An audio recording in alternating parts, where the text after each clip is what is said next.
எடுத்தோடனே ஸ்டிக்கர் காமிக்கிறேன்னு நினைக்கிறீங்களா?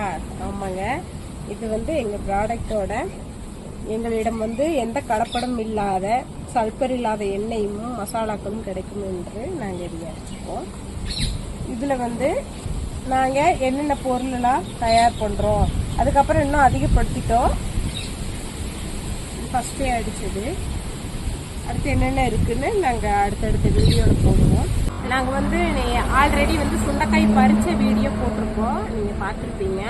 அதை வந்து நாங்கள் சுத்தம் பண்ணி கட் பண்ணி வந்து மோரில் ஊற வச்சு காய வச்சு வத்த குழம்புக்கு நாங்கள் அதை ரெடி பண்ணி கொடுத்து போகிறோம். பவுடராக கேட்குறவங்களுக்கு பவுடராக ரெடி பண்ணி கொடுத்து போகிறோம். அது இல்லாமல் எங்ககிட்ட வந்து புளிக்குழம்பு பவுடரும் இருக்குது. அதாவது தேங்காய் வெங்காயம் மட்டும் போட்டு பவுடரை போட்டு நாம் குழம்பு வச்சுக்கலாம். ரொம்ப நல்ல ரிசல்ட். அதெல்லாம் எல்லாமே வந்து வாங்கி சாம்பிள் சாப்பிட்டு பார்த்துட்டு உங்களுக்கு பிடிச்சதுக்கப்புறம் உங்களுக்கு எந்த பொடி பிடிக்குதோ அதை நீங்கள் ஆர்டர் பண்ணிக்கலாம்.